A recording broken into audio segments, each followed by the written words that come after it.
This is 2 hours of disturbing Adventure Time lore, so sit back, grab a snack, and let's get started with what happened to every Adventure Time copy. From shows that tried to be Adventure Time, to creators who helped build it, then tried to do it again. Let's break down every Adventure Time copy, clone, and cousin, and find out which ones burned, vanished, or thrived. Starting with one no one's ever going to forget. The Legend of Lucky and Pi, 2015. This was the most blatant Adventure Time copy ever made. Created by two Chinese students, The Legend of Lucky and Pi borrowed everything from the shape-shifting lead to the pointy-eared sword-wielder sidekick. The animation style, title sequence, and even the structure of the pilot mirrored Adventure Time so closely that side-by-side comparisons felt like déjà vu. The controversy began when fans spotted the similarities online. Lucky, the blue shapeshifter, was essentially Finn with different colors, while Pi, his companion, bore an uncanny resemblance to Jake's design philosophy.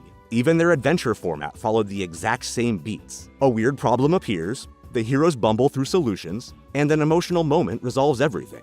The plagiarism went deeper than character designs. Entire sequences were lifted wholesale. Lucky's transformation animations mirrored Jake's stretching mechanics frame by frame, while background layouts duplicated Adventure Time's distinctive Treehouse and Candy Kingdom aesthetics. The opening theme followed identical musical progression and visual storytelling beats, right down to the logo font and color palette. When footage leaked online, the internet exploded. Reddit detectives created forensic comparison videos, analyzing every stolen element with scientific precision. Animation forums dissected frame rates, color choices, and character expressions, building an overwhelming case for plagiarism. The evidence was so damning that even casual viewers could immediately spot the theft. The show managed to air 5 episodes before the backlash became overwhelming. Critics and viewers immediately labeled it a shameless knockoff, and the series quietly vanished from streaming platforms. Most traces were scrubbed from the internet, making it nearly impossible to find today. What made the disappearance particularly suspicious was its thoroughness. Not just the episodes vanished. Promotional materials, behind-the-scenes content, and even fan discussions were systematically removed.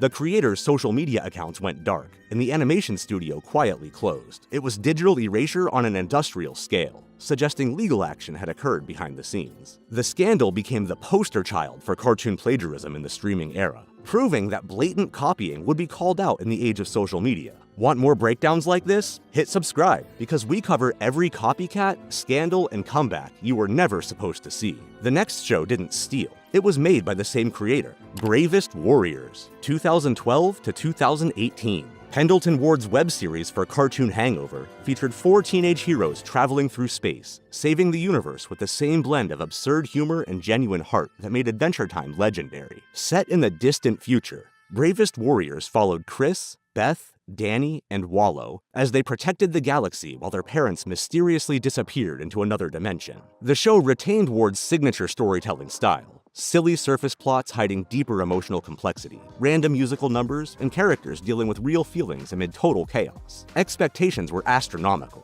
Fans desperately wanted more of Ward's unique voice, and Bravest Warriors seemed like the perfect solution. The pilot episode generated massive online buzz, with millions of views and immediate calls for a full series. Cartoon Hangover's backing suggested that this could become the next big animated phenomenon. But success proved elusive. Despite running for 4 seasons, the show struggled with inconsistent release schedules that frustrated fans. Platform changes from YouTube to VRV fragmented the audience, and the web series format never translated to mainstream television success. While critically acclaimed and beloved by hardcore fans, Bravest Warriors never achieved Adventure Time's cultural impact. The experience proved that even the original creator couldn't easily replicate lightning in a bottle. This deserved better promotion, but the next show mistook chaos for creativity. Mighty Magiswords, 2016 to 2018. Cartoon Network's attempt to capture Adventure Time's chaos resulted in pure sensory overload. Created by Kyle Carosa, Mighty Magiswords followed siblings Prohias and Vombre as they collected hundreds of magical swords with absurd powers, like a dolphin sword or a shouting sword, and solved problems through nonsensical logic. The show emerged from network executives desperately wanting their own weird animated series to compete with other channels. After Adventure Time's success, every network craved their own random, hyperactive cartoon that had the same type of vibe. Cartoon Network greenlit Magiswords believing louder meant funnier and weirder meant better. But the execution was exhausting. Episodes moved at breakneck speed with overlapping dialogue, constant screaming, and visual gags firing every few seconds. Characters rarely had quiet moments. plots bent reality without purpose, and the animation style was intentionally jagged and chaotic. It felt like Adventure Time cranked up to 11, without understanding what made the original work. Viewers quickly grew tired of the relentless pace. Parents complained about headaches, kids found it overwhelming, and ratings dropped steadily. The show lasted only 2 seasons before Cartoon Network quietly canceled it, recognizing that chaos without heart was just noise. Mighty Magiswords became a cautionary tale about mistaking surface-level weirdness for genuine creativity. This felt like Adventure Time on Fast Forward, all chaos, no heart. But the next show found international success. The Amazing World of Gumball, 2011 to 2019. Cartoon Network's most successful Adventure Time-inspired show found its own unique identity through sheer creative evolution. Ben Bokelei's mixed-media masterpiece followed Gumball Watterson, a blue cat with his adoptive goldfish brother Darwin, as they navigated the surreal suburban world of Elmore with their dysfunctional family. Initially, critics dismissed Gumball as another weird cartoon desperately trying to capture Adventure Time's magic. The early episodes featured similar random humor, fourth wall breaks, and absurd situations that seemed calculated to appeal to the same audience. Animation mixed 2D characters with 3D backgrounds, creating a visual chaos that felt familiar yet different. But something remarkable happened during the show's run. Rather than remaining a pale imitation, Gumball evolved into something genuinely innovative. The writers developed sophisticated meta-humor that deconstructed cartoon tropes. The animation experimented with dozens of different styles within single episodes, and the characters grew into fully realized personalities with genuine emotional depth. The show's evolution was breathtaking to witness. Early episodes relied on simple slapstick and randomness, but later seasons tackled existential dread, social media anxiety, and economic inequality with startling sophistication. The Money addressed family financial struggles through surreal imagery, while The Worst explored toxic masculinity through Gumball's relationship with his nemesis. The writing room clearly understood they had stumbled onto something special. Visually, Gumball became animation's most experimental playground. Episodes seamlessly blended 2D animation, 3D models, live-action footage, stop motion, and even puppetry within single scenes. The Shell featured a climactic sequence that shifted through multiple art styles to represent emotional breakthrough, while The Compilation literally deconstructed clip shows by having characters comment on their own recycled footage. The meta-humor reached unprecedented heights. Characters regularly acknowledged they were in a cartoon, complained about budget constraints, and even met their voice actors. The Void introduced forgotten characters who had been written out of the show, living in a liminal space between existence and cancellation, a concept that would make Adventure Time proud. Episodes like The Nobody broke reality itself, questioning the nature of existence within their fictional world. The show ran for 6 triumphant seasons, becoming one of Cartoon Network's longest-running and most beloved series. It proved that Adventure Time's influence could inspire genuinely great television when creators found their own voice. This one actually worked because it found its own voice. The next show did the same thing. Steven Universe, 2013 to 2020. Rebecca Sugar's creation started as Adventure Time adjacent, but evolved into something entirely different and revolutionary. Created by a former Adventure Time storyboard artist, the show initially shared similar aesthetics: pastel colors, rounded character designs, and gentle surrealism that felt familiar to AT fans. Cartoon Network executives hoped for another hit from the Adventure Time creative family.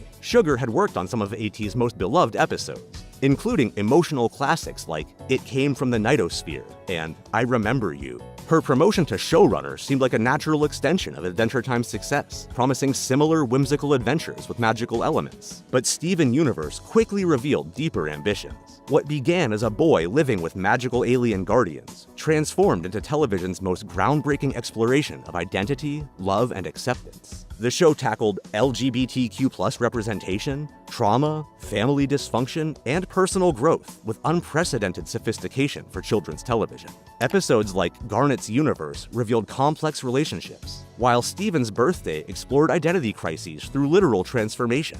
The series achieved critical acclaim and cultural impact rivaling Adventure Time itself, winning Emmy nominations and changing conversations about representation in animation.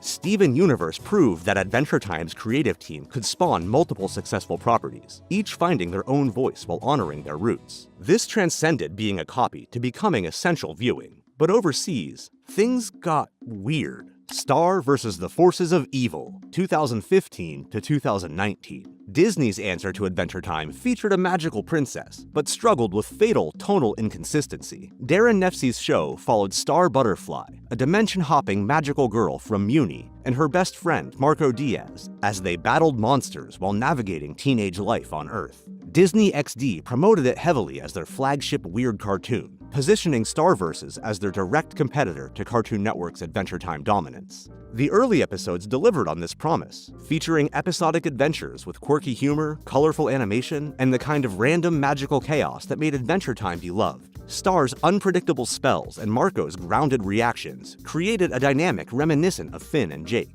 But the show gradually lost its way, becoming obsessed with increasingly complex mythology and romantic subplots that overshadowed the original magical adventure premise. What started as fun, episodic stories evolved into serialized drama about ancient queens, political intrigue, and shipping wars between fans arguing over Star's romantic choices. The controversial finale divided the fan base by literally destroying magic itself, attempting to resolve plot threads while alienating viewers who'd invested in the magical elements. 4 seasons ended with fans bitterly split between those who appreciated the ambitious storytelling and those who felt betrayed by the tonal shift. Starverses demonstrated that copying Adventure Time's surface elements wasn't enough without clear, creative vision. Love seeing how studios fumbled these shows? Give us a like so we know to keep diving into forgotten animation history. Star vs. the Forces of Evil started strong, but lost its way trying to do too many things. Speaking of lost, let's talk international disasters. Infinity Train, 2019 to 2021. Owen Dennis created the spiritual successor Adventure Time never got. The show featured a mysterious train with infinite cars, each containing surreal challenges designed to help passengers confront their personal demons and grow as people.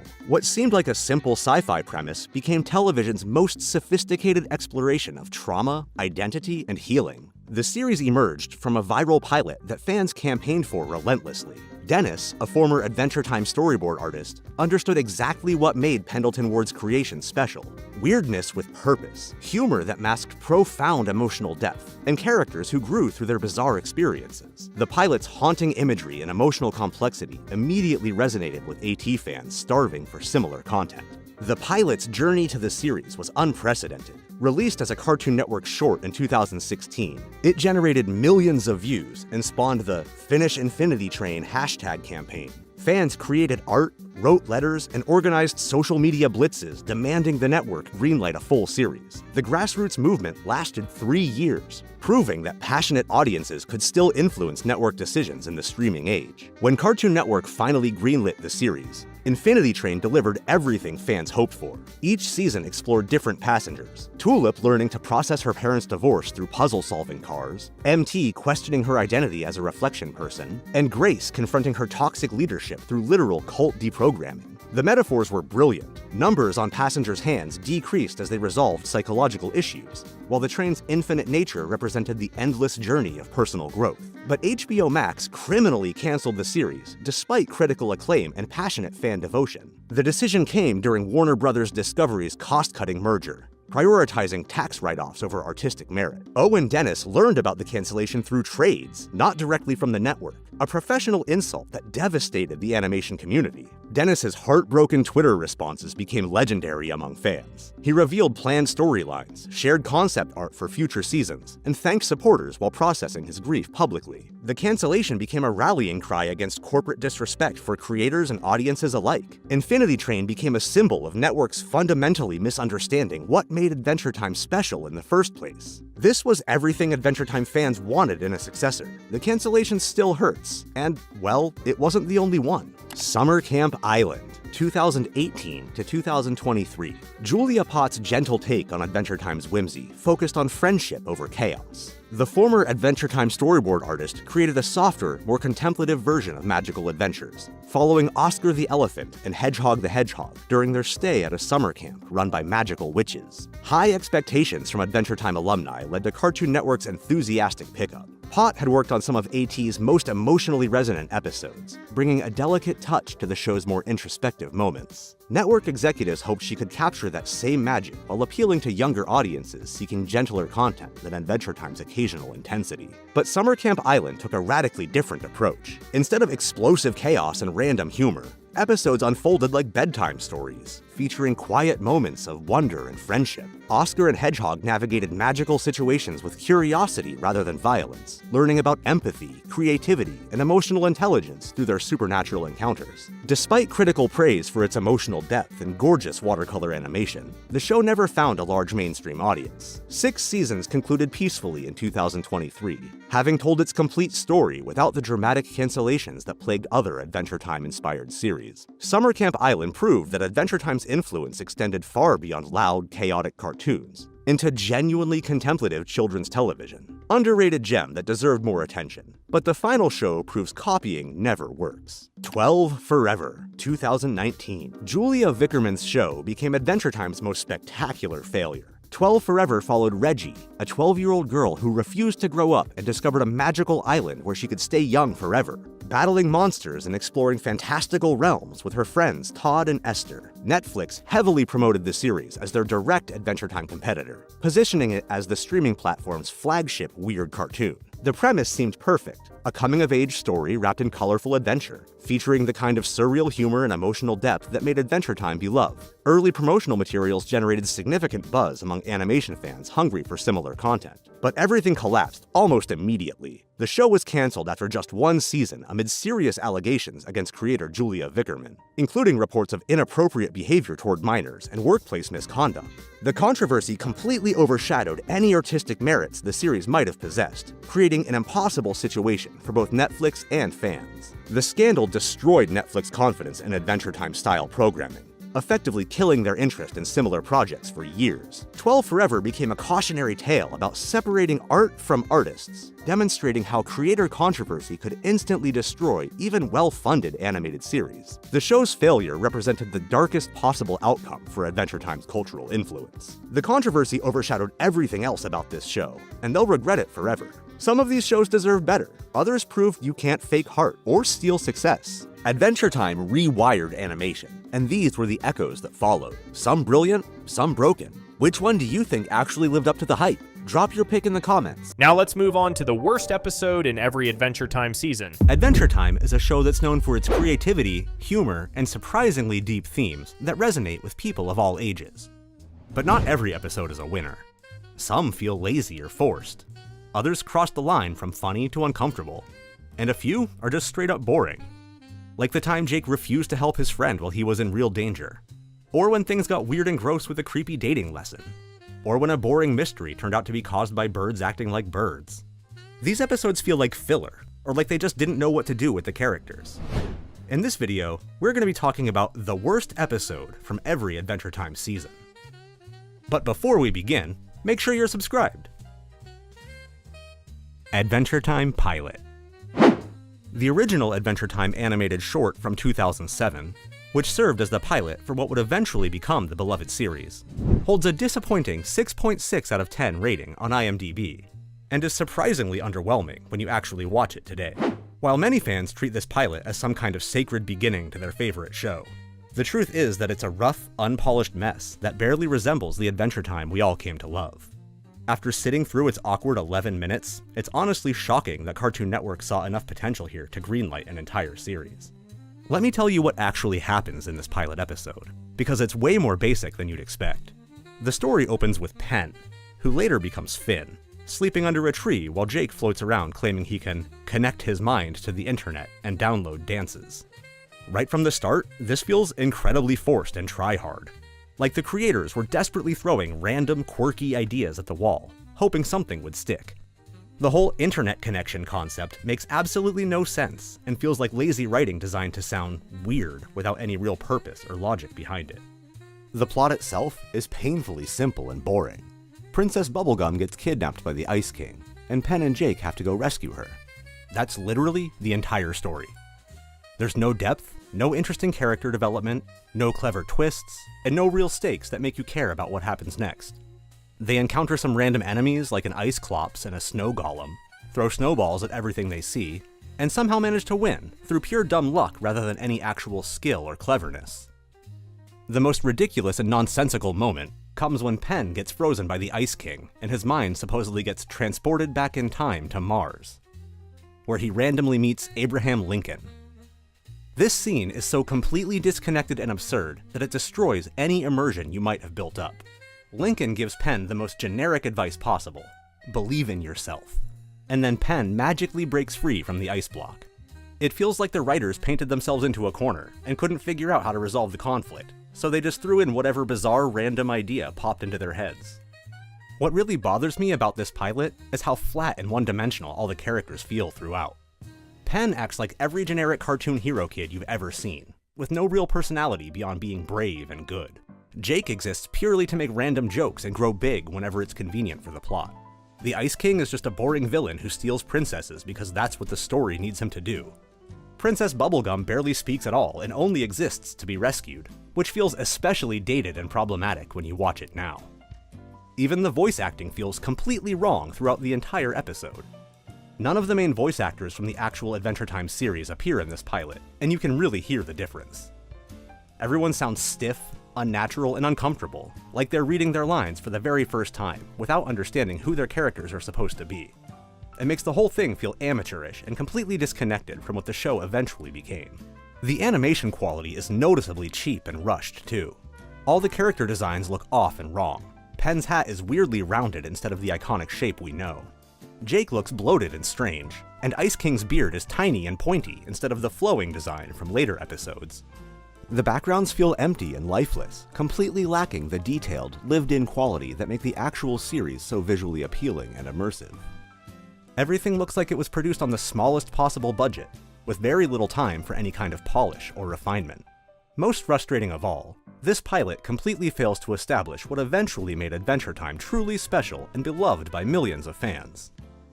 The real series succeeded because it perfectly balanced silly random humor with genuine emotional depth and complex character relationships that felt real and meaningful.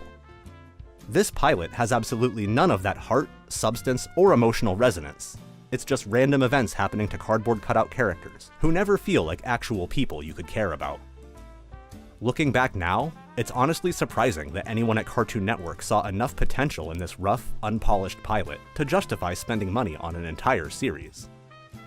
The pilot was rough and unpolished, but it's nothing compared to Season 2's Slow Love, which took things in a much worse direction. Slow Love. Slow Love from Season 2 of Adventure Time, which was rated 6.5 out of 10 on IMDb, is actually a pretty terrible episode that gets way too much credit from fans who confuse weird with good. While some people think it's unique and memorable, the truth is, it's just gross, repetitive, and uncomfortable to watch. The 6.5 out of 10 rating it received is honestly too generous. This episode represents everything that can go wrong when Adventure Time tries too hard to be bizarre without having any real substance behind it. Let's look at what actually happens in this episode. A giant slug named Snorlock breaks into Finn and Jake's treehouse, destroys their home, and starts spraying sad juice, which is basically slug slime, all over them because he's lonely and wants a girlfriend. Instead of kicking him out for wrecking their house, Finn and Jake decide to help this destructive creature find love. The whole episode is basically them trying to teach Snorlock how to talk to female snails, which leads to increasingly gross and uncomfortable situations. The most disturbing part comes when Jake transforms into a female snail to roleplay dating scenarios with Finn. Jake starts making sexual comments about mating with snails, and tells Finn he smells good, like rainbows and cupcakes. This scene is so uncomfortable that even Finn gets grossed out and tries to quit multiple times. When they switch roles, Jake becomes even more aggressive and creepy, sniffing Finn and asking if he bathed in rainbows and cupcakes. This is just weird and inappropriate. Then Snorlock tries to copy Jake's terrible pickup lines with real female snails. He asks if he can smell them more and whether they took baths, which obviously creeps out every female snail he approaches. Instead of learning that this behavior is wrong, the episode rewards Snorlock when he starts beatboxing with swords, which suddenly attracts a huge crowd of female snails who start grinding on him and making out with him. The episode gets even worse when all these female snails start having what's basically an orgy on top of Finn and Jake's treehouse, destroying their home even more. The boys have to use salt to burn Snorlock and get him to stop, which causes all the female snails to laugh at him for being naked. Finally, it's revealed that Snorlock is actually a slug, not a snail, and he finds another slug to make out with, right next to the boys' destroyed house. This episode fails on multiple levels, because it mistakes gross-out humor for genuine comedy, and treats really problematic behavior as cute and romantic. The whole premise teaches terrible lessons about relationships. That persistence in inappropriate sexual comments will eventually work if you just add some talent to the mix. Snorlock literally destroys Finn and Jake's home twice, sexually harasses multiple women, and refuses to take no for an answer. But the episode treats him like a sympathetic character who deserves love. The role-playing scenes between Finn and Jake are genuinely uncomfortable to watch because they involve sexual themes that feel completely inappropriate for a kids' show. Jake's behavior during these scenes is creepy and predatory. And the fact that the episode plays this for laughs shows how tone-deaf the writers were. When Snorlock copies the behavior with real female snails, it becomes even more disturbing because we're watching sexual harassment being portrayed as awkward but harmless. The episode also has serious pacing problems, because it keeps repeating the same jokes over and over. How many times do we need to watch Snorlock fail at talking to female snails? How many times do we need to see him spray slime everywhere? The repetitive nature that some fans call memorable is actually just lazy writing that doesn't know when to move the story forward. Even the ending is terrible, because it rewards all of Snorlock's bad behavior. He gets the girl, he doesn't learn any real lessons, and Finn and Jake are left to rebuild their destroyed home while listening to Snorlock make out loudly right next to them. The episode tries to present this as a happy ending, but it's actually pretty depressing when you think about it. The 6.5 out of 10 rating this episode received shows that even fans recognize it's not very good. But somehow, it still gets defended as unique and memorable. Just because something is weird doesn't make it good.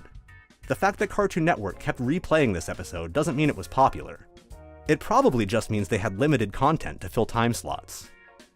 Slow Love is gross, repetitive, uncomfortable, and teaches terrible lessons about relationships. It's exactly the kind of episode that gives Adventure Time a bad reputation for being inappropriate and poorly written. Instead of celebrating this episode as unique, fans should recognize it for what it really is: a failed experiment that completely missed the mark. While Slow Love is gross and uncomfortable, the next section shows how Apple Thief is just plain boring and pointless. Apple Thief. Apple Thief, from Season 3 of Adventure Time, which was rated 6.7 out of 10 on IMDb, is a boring, pointless episode that completely wastes everyone's time with a mystery so simple that even a 5-year-old could solve it. This episode proves that Adventure Time can be incredibly dull when it forgets what makes the show actually entertaining. The whole thing feels like filler content that was thrown together just to meet episode quotas, and it's honestly shocking that this thing made it past the writer's room. The plot is painfully basic and offers absolutely nothing interesting. Tree Trunks discovers that someone stole all her apples, so she can't make apple pie anymore. Finn and Jake decide to help her find the thieves by going into the dark side of the Candy Kingdom, which sounds way more exciting than it actually is. They end up in some candy tavern where they pretend to be tough guys by rubbing dirt on themselves in the bathroom, which is supposed to be funny, but just comes across as stupid and childish. The whole investigation is a complete joke because there's literally no real mystery here. They find some candy thugs who call diamonds apples, which leads to this whole confusing subplot about rival gangs fighting over stolen diamonds. But this has nothing to do with Tree Trunk's actual apple problem. The episode wastes tons of time on these irrelevant gang characters who add nothing to the story and disappear as soon as their scenes are over. Then they discover that all of Tree Trunk's apples were actually hidden in her own closet, which makes her think she's the thief and call the police on herself. This is where the episode gets really ridiculous, because Tree Trunks acts like she committed some terrible crime, when she obviously didn't steal her own apples. The whole thing makes no sense and just drags on forever while everyone acts confused about something incredibly obvious. The solution to this mystery is embarrassingly simple.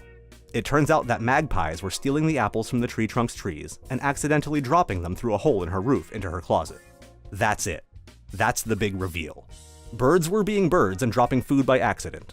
This is the most boring explanation possible for what should have been an exciting adventure. The episode completely fails because it takes a simple problem and pretends it's more complicated than it actually is. Instead of having Finn and Jake go on a real adventure or encounter interesting magical creatures, they spend the whole time talking to boring candy people in a tavern and getting confused by gang slang. There's no action, no real danger, and no character development whatsoever. What makes this episode even more frustrating is how it wastes Tree Trunks as a character. Instead of showing her being smart or resourceful, she just acts helpless and confused the entire time. She literally calls the police to arrest herself for a crime she didn't commit, which makes her look stupid rather than sympathetic. When she breaks out of handcuffs at the end and slaps a banana guard's butt, it feels completely random and out of place. The Candy Gang subplot is completely pointless and adds nothing to the story. These characters show up, fight each other for no clear reason, and then disappear forever. The whole thing about diamonds being called apples is supposed to be this clever twist, but it just makes everything more confusing without being funny or interesting. Jake mentions his criminal past about stealing bikes and purses, but this doesn't lead anywhere meaningful either. The episode also has serious pacing problems, because it keeps jumping between the boring investigation and the irrelevant gang fights. Nothing flows naturally, and every scene feels disconnected from the others. By the time Finn figures out the magpie solution, you've completely lost interest in whether Tree Trunks gets her apples back. Adventure Time is supposed to be creative, magical, and emotionally engaging, but Apple Thief delivers none of these qualities. It's just a dull detective story that could happen in any normal town, with no fantasy elements or creative twists that make the land of Ooh special. The 6.7 out of 10 rating is actually too generous for an episode that feels like it was written in about 10 minutes without any real thought or effort. Apple Thief proves that even good shows can produce terrible episodes when they run out of ideas and resort to the most basic, boring plots possible. It's the kind of episode that makes you want to skip ahead to something actually worth watching. While Apple Thief was boring and pointless, Gotcha is just annoying and full of cringe. Gotcha! Gotcha, from Season 4 of Adventure Time, which was rated 6.8 out of 10 on IMDb, is a frustrating, uncomfortable episode that completely misses the mark. While some fans try to defend it as character development, the truth is that this episode is just an annoying showcase of Lumpy Space Princess being selfish, manipulative, and creepy for 11 straight minutes. The biggest problem with this episode is that it makes Lumpy Space Princess completely unlikable. She shows up at Finn and Jake's house uninvited, lies about a job opening that doesn't exist, takes over their table as her desk, and immediately starts demanding food. When Finn politely offers her blueberries and crackers, she rejects them and tries to seduce him into finding something better. She literally rubs her body against him and acts sexually suggestive to manipulate him into getting leftover spaghetti. This behavior is predatory and weird, especially since Finn is just a kid. Throughout their adventure, Lumpy Space Princess continues being selfish and useless. She complains about carrying rocks, drops them when she gets tired, and takes phone calls in the middle of their mission. When they reach the Lock of Phantoms, instead of helping with their actual quest, she tries to expose herself to get Finn's attention. She keeps trying to distract him with weird behavior while he's focused on completing an important task for Princess Bubblegum. The mirror scene is supposed to be the climax, but it's just confusing and pointless. Lumpy Space Princess gets trapped in a room full of mirrors that create evil shadow versions of Finn with long hair and no shirts. She thinks her powerful lumps turned Finn into a monster, which doesn't make any sense and isn't explained properly. Finn and Jake have to save her from these shadow creatures, but the whole sequence feels random and disconnected from the rest of the episode. The worst part is the ending, where the episode tries to present Lumpy Space Princess's behavior as sweet and romantic. After spending the entire episode annoying Finn and lying to his face, she suddenly realizes that Finn has the hottest lumps, but his lumps are on the inside. This is supposed to be her big character growth moment, but it doesn't excuse all the terrible things she did. She still lied, manipulated, and made everyone uncomfortable for her own selfish project. The episode also completely wastes Finn and Jake as characters. Instead of going on an interesting adventure or having meaningful interactions, they just react to Lumpy Space Princess's annoying behavior. Finn spends most of the episode being oblivious to her attempts at seduction, which is supposed to be funny, but just makes him look dense. Jake barely does anything except make disgusted faces and carry rocks. Even the moral of the episode is problematic, because it suggests that Lumpy Space Princess learned something valuable, but she didn't really change her behavior. She still lied to Finn and Jake about being their secretary, she still wrote a book about them without permission, and she still acted selfishly throughout the entire experience. The fact that she ends up writing a different book doesn't make her actions any less manipulative or wrong. The 6.8 out of 10 rating on IMDb shows that even Adventure Time fans recognize this episode as below average. It lacks the creativity, heart, and genuine humor that make the show special. Instead of exploring interesting fantasy concepts or developing characters in meaningful ways, it just focuses on one character being annoying and inappropriate for 11 minutes. Adventure Time works best when it balances weird humor with genuine emotion and creative storytelling. Gotcha fails at all of those elements because it's too focused on Lumpy Space Princess's selfish scheme to create anything truly entertaining or meaningful. It's exactly the kind of episode that gives the show a bad reputation for being random and pointless, without any real substance behind the weirdness. While Gotcha was a cringe episode with selfish, lumpy space princess, the next part is all about the messy romance in Love Games. But before I tell you about the mess, make sure to subscribe to the channel. And now let's get back to the video. Love Games. Love Games, from Season 5 of Adventure Time, is a deeply uncomfortable and disappointing episode that completely deserves its mediocre 6.7 out of 10 rating on IMDb. This episode represents everything that can go wrong when Adventure Time tries to force romantic storylines without understanding what makes relationships actually interesting or meaningful. The first major problem is how the episode treats Finn's obvious discomfort as comedy. Throughout the entire episode, Finn clearly doesn't want to be in these romantic situations, but everyone keeps pushing him anyway. During the spooning challenge, Slime Princess literally chases Finn around a mattress, trying to force him to cuddle with her while he screams no. This is disturbing and inappropriate. The episode seems to think that watching a teenage boy get pressured into fake intimacy is hilarious, which shows how tone-deaf the writers were. The love games themselves are incredibly stupid and serve no real purpose beyond creating awkward moments. The crooning challenge has couples singing love songs on swan boats, which Finn wins by singing about his depression over Flame Princess. The spooning challenge involves cuddling on mattresses while Elder Plops judges their love, which is just weird and uncomfortable. The final smooching challenge never happens because both Finn and Slime Princess vomit when they try to kiss, which should tell you everything about how forced their relationship is. Blargatha's subplot with the fake husband Guillermo is equally pointless and poorly executed. The big reveal that Guillermo is just a blob of slime with olives for eyes comes completely out of nowhere and doesn't make any sense. Blargatha's explanation that she's too hot to find real love is shallow and doesn't justify her elaborate plan to take over the world with slime tanks. Once they discover Guillermo is fake, the entire military conquest threat just disappears, making the whole setup feel meaningless. The episode completely wastes its setting and potential for creative world building.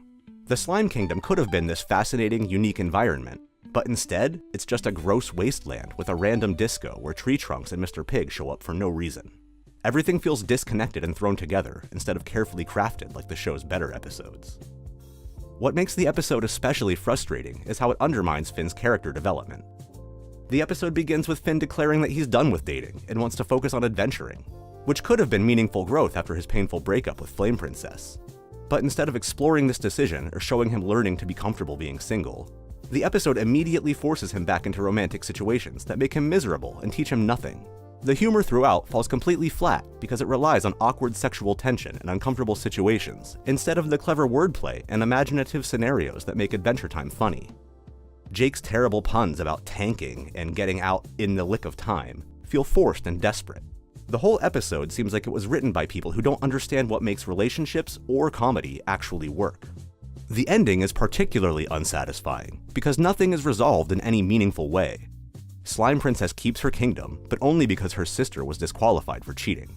Finn doesn't learn anything about love or relationships. Both characters end up vomiting when they try to kiss, which supposedly shows they're not right for each other. But the episode doesn't explore what that means or why it happened. Adventure Time works best when it balances silly humor with genuine emotion and creative storytelling. Love Games fails at all these elements because it's too focused on creating uncomfortable romantic situations without any real purpose or emotional payoff. The 6.7 out of 10 rating reflects that even dedicated fans recognize this as one of the show's weaker efforts that doesn't live up to its usual standard of creativity and heart. While Love Games was awkward and didn't work, the next part, Water Park Prank, was the lowest rated episode in Adventure Time. Water Park Prank. Water Park Prank from Season 6 of Adventure Time is just awful and totally deserves its terrible 4.8 out of 10 rating on IMDb. This episode is proof that being different doesn't make something good. It just makes it weird and hard to watch. The biggest problem is how the episode looks. Instead of Adventure Time's normal beautiful animation, this episode uses this strange computer animation that makes everything look cheap and fake. All the characters move like paper dolls being pushed around on a screen. Finn and Jake don't even look like themselves anymore. They look like bad copies from some low-budget cartoon. The animation is so ugly and distracting that you can't enjoy anything else about the episode. The story itself is really simple and boring. Finn and Jake go to a water park where they see Ice King. Instead of leaving him alone, they decide to play a mean prank on him. Jake blocks a water slide by making himself big inside it, so every time Ice King tries to slide down, he bounces back up. They keep doing this until Ice King gets angry and starts a fight. Then the lifeguards kick him out and ban him from the water park forever. This story is just cruel and not funny at all. Ice King wasn't doing anything wrong. He just wanted to have a nice day at the water park. He even told Finn and Jake that he didn't want any trouble, but they decided to mess with him anyway because they thought it would be fun. This makes Finn and Jake look like bullies instead of heroes. Watching an old man get embarrassed and banned from something he was enjoying is just sad. The prank is just the same thing happening over and over again. Ice King slides down, bounces back up, gets confused, and tries again. We watch this happen like 5 times.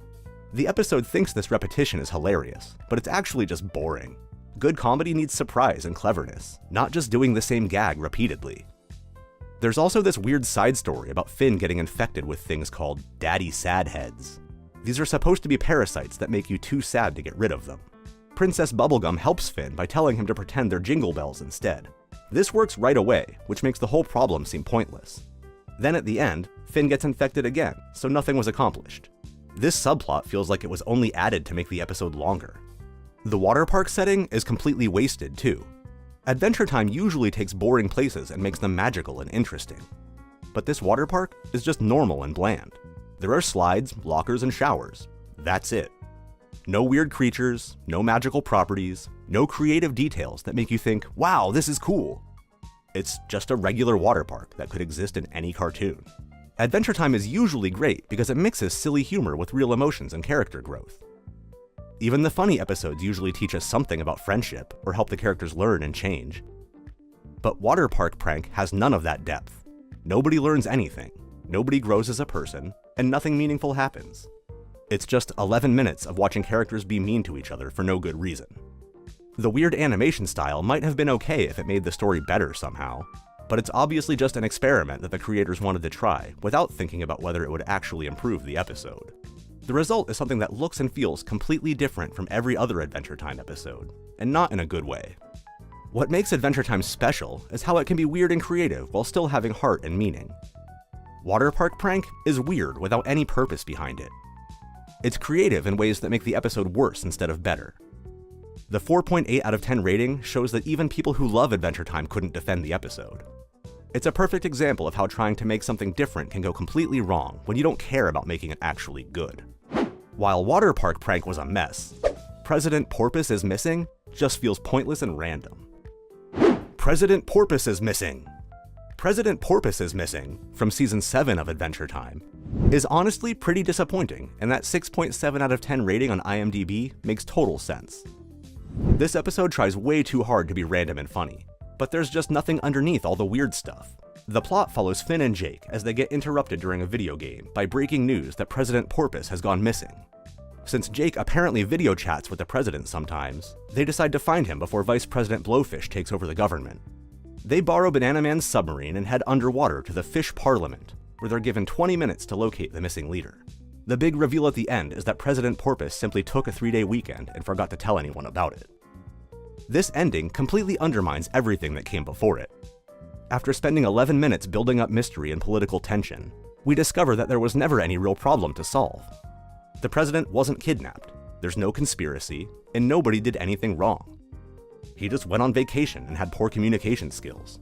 It's not a clever twist, it's just deflating and makes the whole adventure feel pointless. The episode tries too hard to be funny with its setup of multiple characters secretly hiding in Finn and Jake's house. First, we discover Banana Man has been watching them from behind the couch because he gets lonely. Then, Ice King suddenly appears, revealing he was invisible the entire time.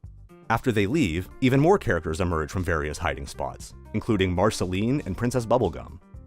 This gag feels forced rather than naturally funny, and the episode never explains why all these people were lurking around their house in the first place.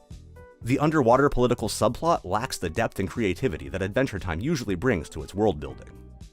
The Fish Parliament is filled with sea creatures debating whether Vice President Blowfish should become president, but their political system feels arbitrary and underdeveloped. When they vote on whether Finn and Jake can help, Secretary Octopus counts all 8 of his arms as separate votes, giving the yes side a 9-8 victory. While this could have been a clever joke about underwater democracy, it just comes across as random rather than thoughtful. Vice President Blowfish is presented as a potential antagonist, with Finn openly suspecting him of orchestrating the president's disappearance. But this suspicion leads nowhere because Blowfish was just doing his constitutional duty as vice president. There's no real conflict or mystery to unravel, which makes the political drama feel hollow and unnecessary. The episode gets sidetracked by several subplots that don't contribute to the main story. BMO and Ice King have their own imaginary submarine adventure while the real mission happens, with BMO playing captain and Ice King acting as a homesick soldier. This parallel story might have worked if it connected meaningfully to the main plot, but instead it just eats up screen time. Jake's claustrophobia in the real submarine could have created genuine tension, but it's mostly played for simple physical comedy when he shrinks down and gets stuck in cracks. Banana Man's sudden romance with Representative Sybil feels especially out of place. Their relationship gets a full musical sequence with two halves make a whole, but this romantic subplot appears from nowhere and doesn't enhance the episode's themes or story. The song tries to be emotionally resonant, but it feels disconnected from everything else happening. The most frustrating aspect is how this resolution makes everything that happened completely meaningless. Secretary Octopus reveals he had tied a string around his tentacle to remember the president's vacation, but forgot to check it. This detail is supposed to be funny, but it just emphasizes how unnecessary the entire episode was. All the political tension, the underwater mission, and the 20-minute deadline were based on a simple communication error. Adventure Time typically succeeds by having seemingly simple premises and finding deeper meaning or emotional truth within them. President Porpoise is Missing does the opposite. It takes what could have been an interesting political mystery and reduces it to a misunderstanding that could have been solved with a phone call. The 6.7 out of 10 rating reflects how this episode falls short of the show's usual standards. It has all the surface elements of a good Adventure Time episode: creative characters, underwater exploration, and political intrigue, but lacks the heart and purpose that makes the series special. President Porpoise is Missing falls flat with a silly ending that makes the whole story feel useless. And 5 Short Tables is even worse, with 5 random, empty stories pretending to be smart. 5 Short Tables. 5 Short Tables from Season 8 of Adventure Time has a 7.2 out of 10 rating on IMDb, making it the lowest rated episode of the season. And honestly, this episode is a complete mess that tries way too hard to be smart. The whole thing fails because it takes 5 boring stories and tries to connect them with the word table, which is just lazy writing disguised as creativity. The episode starts with Ice King's penguins telling him that his fanfiction sucks, so he decides to write news stories about Fiona and Cake. This setup already feels dumb, because it's basically the writers making jokes about their own work, instead of actually making good content. It's like they're admitting they don't have real ideas, so they're just going to throw some random stuff together and hope it works. The first story shows Cake making pancakes that are supposed to tell a story, but they just look like regular pancakes. Fiona can't understand what story the pancakes are telling, because they're just blobs of food. So Cake decides to make pancakes that look like real people instead. This whole idea is weird and makes no sense. Who wants their breakfast to tell them a story? It feels like someone was trying really hard to come up with something artistic, but just ended up with something confusing. In the second part, Prince Gumball plays a board game against his butler, thinking he's got the perfect plan from reading his science books. But the butler totally destroys him by revealing she's been reading his diary and knows all his secrets and fears. Watching Gumball get emotionally beaten down by one of his own employees isn't fun to watch, it's just mean and uncomfortable. There's no lesson learned or happy ending, it's just someone getting hurt for no good reason. The library story with Flame Prince and Turtle Prince is probably the most pointless of all. Flame Prince keeps accidentally burning books, while Turtle Prince runs around putting out fires. The big joke is that Flame Prince only came to use the bathroom and thought he needed to check out a book first. This isn't funny or clever, it's just random weirdness that doesn't go anywhere, or tell us anything interesting about these characters. The Marshall Lee and Lumpy Space Prince story is the only one that kind of works. Marshall creates a fake monster attack to trick LSP into taking cough medicine. He pretends to fight an invisible monster and dies dramatically to convince LSP to drink the medicine. It's actually sweet because it shows Marshall cares about his friend, but then it gets ruined when the medicine gives LSP weird bumps on his face because Marshall grabbed the wrong bottle. The last story has Ice Queen reading deep philosophical stories to penguins about characters wondering if they really exist. This pretentious garbage feels completely wrong for Adventure Time, like someone was trying to sound smart without actually having anything meaningful to say. The fight between Ice Queen and Fiona is short and boring, ending with Cake putting a pancake on the Queen's face. The whole episode falls apart when Ice King explains his brilliant theme at the end. He connects the stories because they mention tables. Breakfast table, science table, table of contents, tablespoon, and tabling a conversation. This isn't smart writing, it's just word games that a kid might think is clever. It's like connecting 5 random stories because they all mention the color blue. What makes this episode extra disappointing is how it wastes the Fiona and Cake idea. Earlier gender-swapped episodes worked because they showed us familiar characters in new ways, while keeping the emotional heart that makes Adventure Time good. 5 Short Tables throws away character development completely, and focuses on being weird just to be weird. The short story format could have been great if each part had been a complete story with a beginning, middle, and end. Instead, we get 5 random scenes that feel like leftover ideas from other episodes.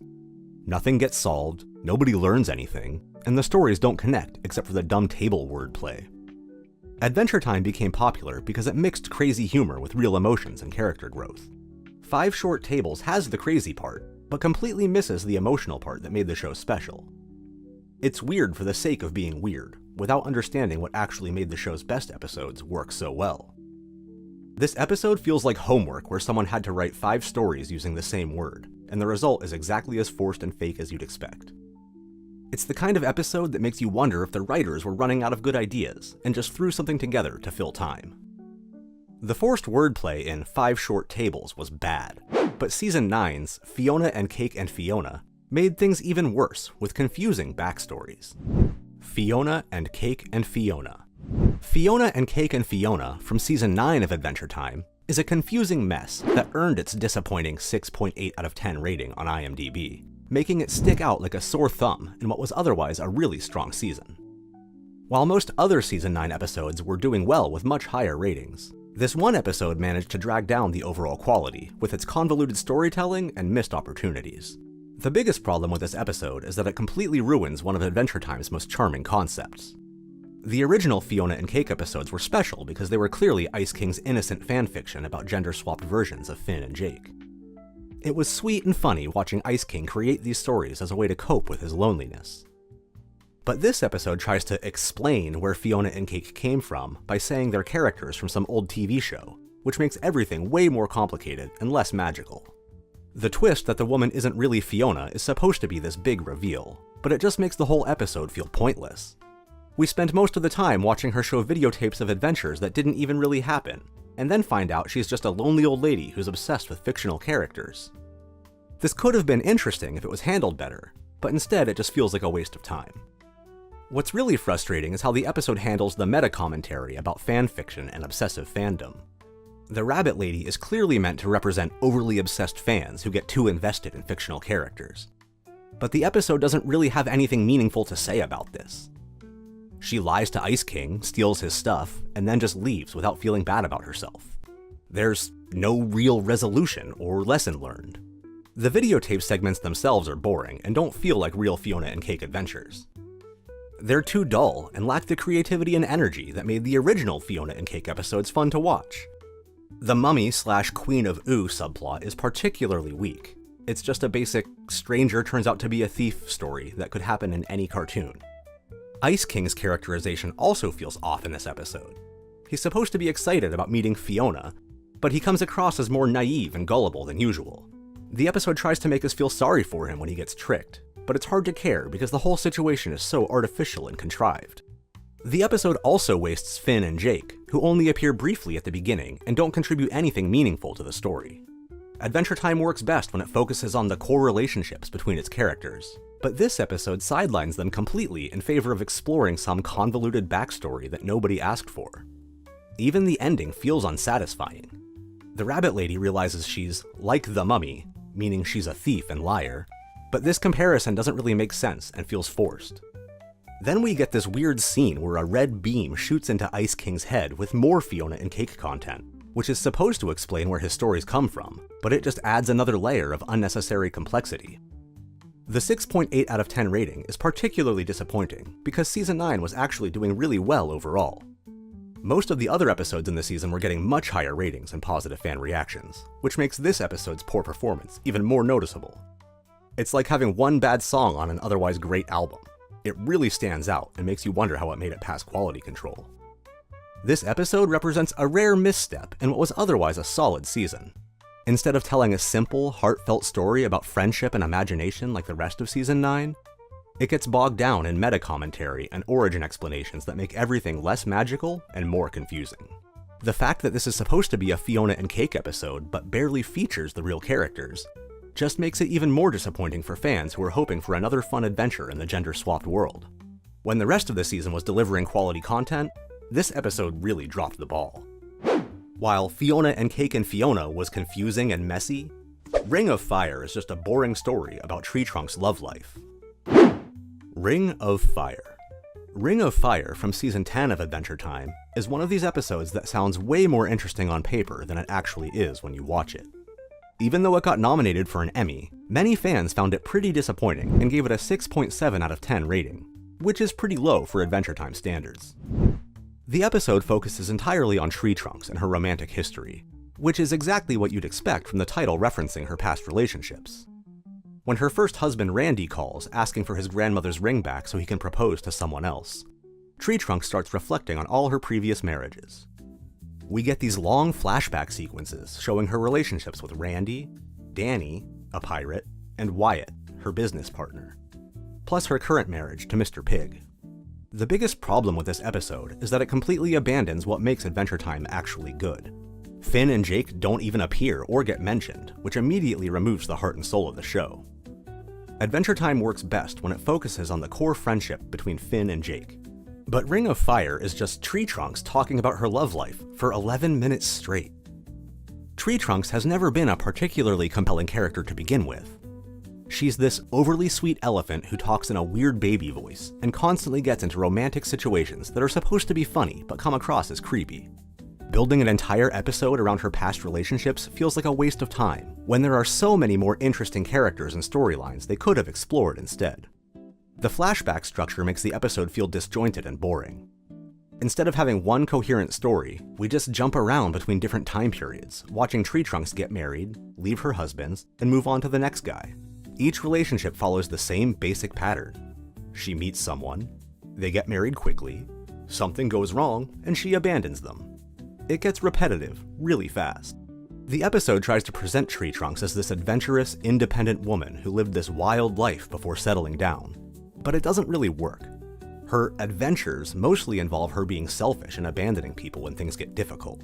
She leaves Randy right after their wedding, maroons Danny on an island when she discovers he lied to her, and kicks out Wyatt when he becomes too needy.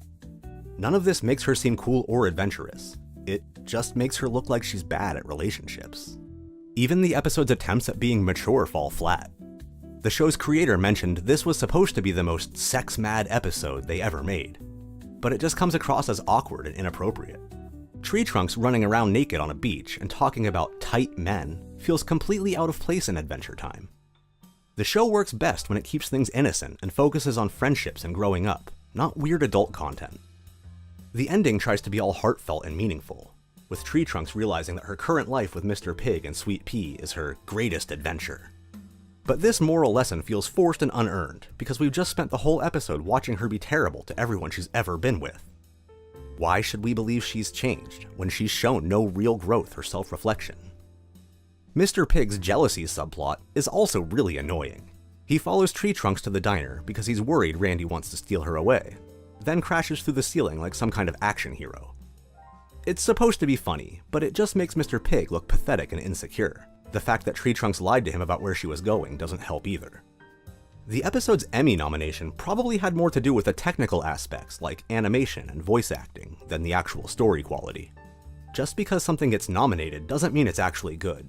It just means it met certain industry standards. What really bothers me about Ring of Fire is how it represents everything wrong with Adventure Time's later seasons. Instead of focusing on the magical world building, creative adventures, and meaningful character relationships that made the early seasons great, it gets bogged down in boring adult relationship drama that nobody asked for. The 6.7 out of 10 rating this episode received from fans shows that people recognized it for what it really was, a filler episode that didn't contribute anything meaningful to the Adventure Time universe. It's exactly the kind of episode you'd skip on a rewatch, because it doesn't advance any important storylines or develop any characters we actually care about. Finally, let's take a dive into every time Adventure Time changed their animation style. No way I'm eating a bug's butt. Those kids are right. What if I told you that Adventure Time went from looking like it was animated by a caffeinated art student to becoming one of the most visually experimental shows on television? There's this wild journey where the show literally couldn't stick to one animation style. We're talking full 3D episodes, live action sequence, and guest animators who made episodes look like completely different cartoons. But before we start, make sure you're subscribed to our channel. Adventure Time's original pilot. Adventure Time's original pilot from 2007 looks absolutely nothing like the show we all came to love. This rough, 7-minute short was so primitive and sketchy that if you saw it today, you'd probably think it was some kind of fan-made project rather than the actual genesis of one of Cartoon Network's biggest hits. Back in 2007, Pendleton Ward was just some dude fresh out of Cal Arts who was working as a storyboard artist on The Marvelous Misadventures of Flapjack. He decided to throw together this weird little cartoon for Nicktoon Network's Random Cartoons program, which was basically their way of giving young animators a chance to create whatever they wanted. This whole thing was made on basically no budget, with Ward doing most of the animation himself, and even voicing Finn and the Ice King because they couldn't afford real voice actors. His friend D. Bradley Baker voiced Jake, but that was about the extent of their professional voice talent. Talk about a one-man show. The production process was about as DIY as you could get. Ward was working out of his apartment, hand-drawing everything on paper and then scanning it into his computer to color and composite. There was no fancy animation software or professional equipment, just Ward with some basic animation programs trying to bring his weird vision to life. The timeline was incredibly tight too, since these random cartoon shorts had to be produced quickly and cheaply. Ward basically had to figure out how to make 7 minutes of animation with almost no resources and very little help.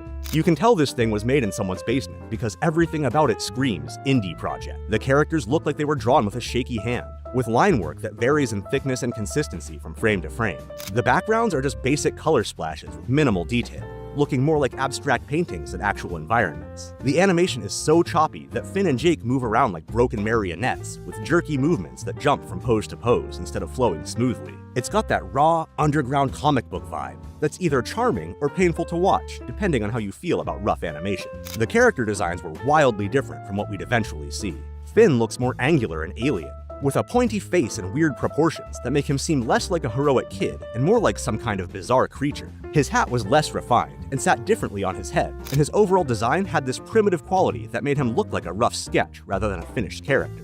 Jake was even more basic, essentially just a yellow blob with stick legs and dot eyes, lacking all the personality and expressiveness he'd later develop. The actual episode follows this classic rescue Princess Bubblegum from the Ice King setup, but man does it look different from later versions of this story. Finn's hat is all wonky and doesn't quite fit his head right. His face is more angular and weird looking, and his movements are stiff and unnatural. Jake's stretching powers look like someone was frantically scribbling frame by frame instead of the smooth digital magic we'd see later, with his transformations happening in choppy jumps rather than fluid morphs. Even the Ice King looks genuinely creepy instead of the lovable weirdo he'd become. This version might actually give you nightmares with his more sinister design and menacing voice. The backgrounds were incredibly simple, mostly just flat colors with occasional basic shapes to suggest environments. The Candy Kingdom looked like it was made of construction paper, and most locations were just abstract color fields that suggested places rather than actually depicting them. The whole thing had this dreamlike quality where nothing quite looked real or solid, like everything was constantly shifting and unstable. Here's the crazy part though, people actually loved this janky little pilot when it aired. It blew up online with fans going nuts over how weird and authentic it felt compared to all the super polished kids shows that dominated television at the time. The rough animation style actually worked in its favor because it felt genuine and handmade in a world full of computer-generated perfection. Viewers could tell this was something created by someone who actually cared about it, rather than a corporate product designed by committee.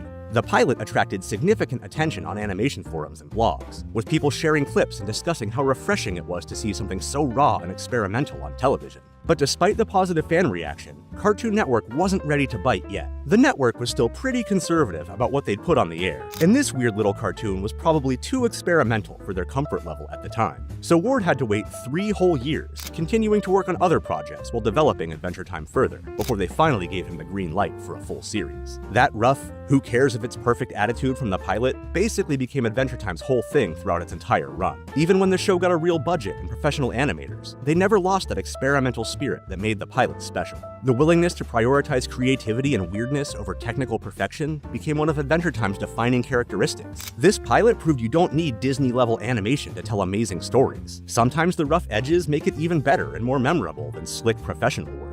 It's wild to think that this sketchy little short would eventually inspire some of the most creative animation experiments on television and become the foundation for one of the most influential animated series of the 2010s. Classic Adventure Time style, seasons 1 through 3. After that rough pilot sat around for 3 years, Adventure Time finally hit Cartoon Network in 2010, looking like a completely different show. This was the Adventure Time style that everyone fell in love with. Bright, colorful, smooth as silk, and so iconic that you'd recognize Finn's little hat from a mile away. So Cartoon Network finally decided to pick up the show, and suddenly Pendleton Ward had actual money and real animators, instead of just himself drawing everything in his apartment. The whole operation moved to a proper studio with people who knew what they were doing. Plus, they got actual voice actors like John DiMaggio to replace Ward doing all the voices himself. It was like going from a garage band to having a record deal. The network was taking a real chance on this weird little show, but they gave Ward enough resources to actually make it look professional, while keeping all the strange charm that made the pilot special in the first place. The development process was intense, because they basically had to figure out what Adventure Time should actually look like when it wasn't being made by one guy in his spare time. The team basically had to redesign everything from scratch, because that pilot looked pretty rough. They spent forever figuring out how to make Finn look less like a weird triangle person, and more like an actual character you'd want to watch for 11 minutes at a time. His proportions got adjusted, his expression became more varied and appealing, and that iconic hat got refined into the perfect simple design that would become instantly recognizable. Jake's transformation was even more dramatic. He got his perfect yellow color and those little black dot eyes that somehow show more emotion than most human actors manage to convey. The animators figured out how to make his stretching powers look smooth and natural instead of the jerky, broken movements from the pilot. Princess Bubblegum went from looking like a pink blob to actually having a face and personality, with detailed features that could express the full range of emotions the character would need. Even minor characters got complete redesigns that made them feel like actual inhabitants of this world rather than rough sketches. The backgrounds got a complete overhaul that transformed the entire feel of the show. Instead of those basic color splashes from the pilot, we got the full candy-colored land of Ooo, with detailed trees, elaborate castles, and landscapes that actually look like places you'd want to visit. The art team developed this unique aesthetic where everything felt organic and hand-drawn, but also incredibly polished and professional. They created a consistent visual language for the world that made every location feel connected while still being visually distinct and interesting. The color palette became one of the show's most distinctive features during this period. Everything was bright and saturated, but never overwhelming, with this perfect balance of warm and cool colors that made the land of Ooo feel both magical and lived in. The team developed specific color schemes for different areas and characters that helped establish the show's visual identity and made everything feel cohesive despite how weird and varied the content could get. When it all came together in those first 3 seasons, it was like watching magic happen on screen. Jake's stretching went from that choppy nightmare in the pilot to flowing like he was made of honey, with smooth transitions between different shapes that looked effortless and natural. Fight scenes had actual impact and weight, with characters moving in ways that felt real despite the cartoonish style. Emotional moments hit way harder because you could see every little facial expression and subtle body language that the improved animation made possible. Every character moved with their own distinct personality that you could recognize even in silhouette. Finn bouncing around like a hyperactive kid with endless energy, Jake doing his lazy stretches and laid-back movements, Ice King being all dramatic with his cape flourishes and over-the-top gestures. The animation was so smooth and the colors so perfect that every single frame looked like it belonged in a gallery. But it never felt stiff or overly polished in a way that would hurt the show's organic charm. The character animation became incredibly expressive during this period, with subtle facial expressions and body language that could convey complex emotions without needing dialogue. Simple conversations between characters became engaging to watch because of how much personality came through in the animation.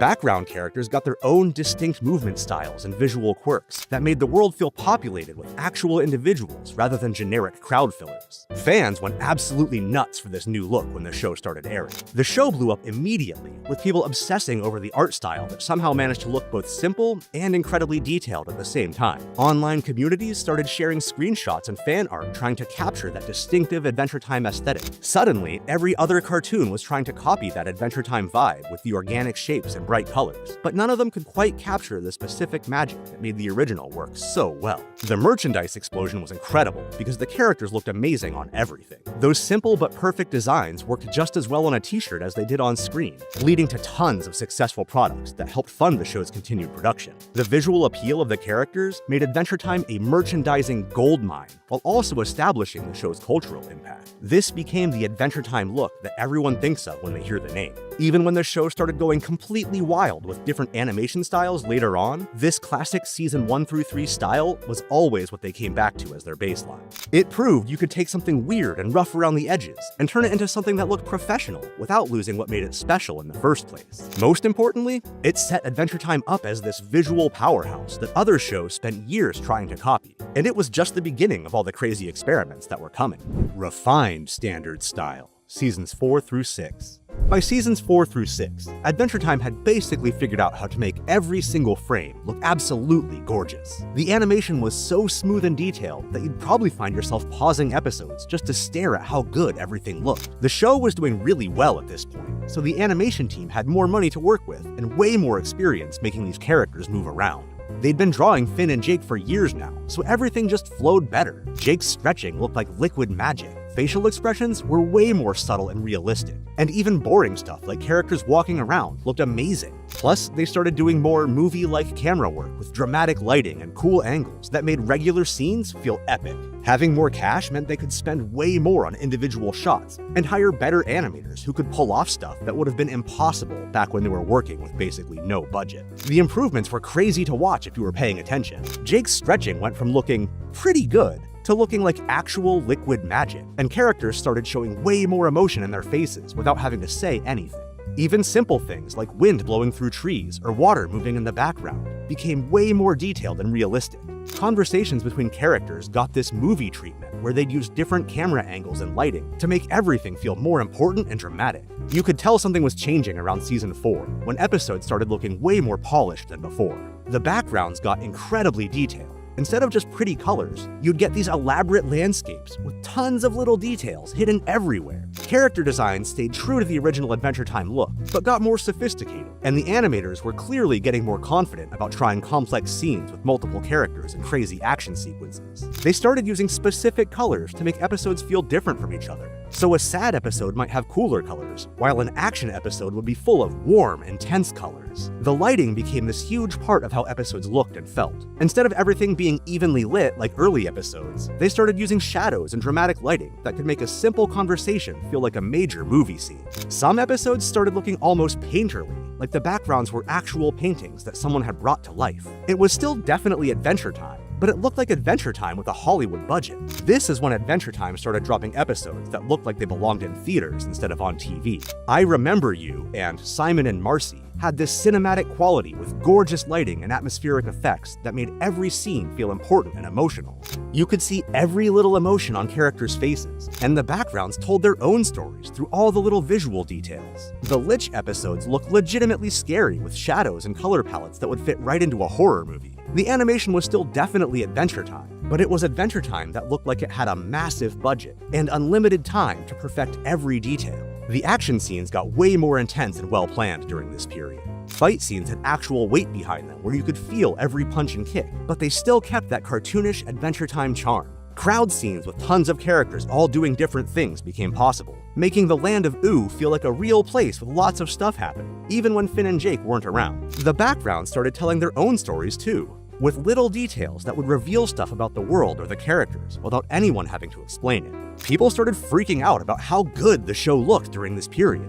Animation fans were going frame by frame through episodes, posting screenshots online, and other cartoon studios were clearly trying to copy whatever Adventure Time was doing. The show started winning technical awards on top of the writing awards, and you'd see professional animators on Twitter praising specific scenes and techniques. Kids who were watching cartoons were suddenly seeing what really good animation looked like, and other shows had to step up their game just to keep up. It was becoming obvious that this was legitimately some of the best animation being made anywhere on TV. Other animated shows started trying to copy what Adventure Time was doing with their character animations and backgrounds. And the whole quality of cartoons on TV got better because everyone was trying to match what Adventure Time had achieved. The show proved that TV cartoons could look just as good as movies if you put in the time and effort, and suddenly studios were willing to spend more money on making their shows look incredible.